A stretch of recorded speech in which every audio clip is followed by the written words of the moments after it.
Welcome. In this video, I'll show you how to fix WhatsApp notification sound if it's not working. Alright, if you find this video helpful, please leave a like and subscribe to the channel for more such tutorials. Now, first up, you gotta open up the WhatsApp app and then tap on your profile. Once done, gotta scroll down a bit and find notification, okay, or the notification section. Tap on it and make sure that conversation tones is enabled, okay?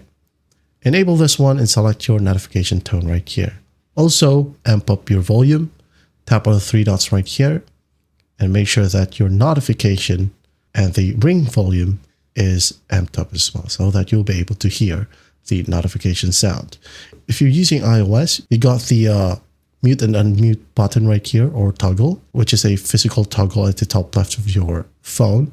Make sure that that one is turned on, okay? So that you'll be able to hear sounds or notifications. Now, you could also check your chats. If you have muted chats, okay, make sure that you unmute them. Just tap and hold. Make sure that you unmute it right here. Okay. Now, for Android, you can go ahead and find the app icon, tap and hold onto it, and then tap on the information icon or the app info button. And in here, you gotta find notifications at the very top. Make sure that this one is allowed. Okay. And also allow sound and vibration. That's basically it. If it's still not working and other applications got notifications, well, just go ahead over to your WhatsApp app, tap on your profile, and again, go to notifications and just reset the notification settings right here. Tap on reset and reset. Okay?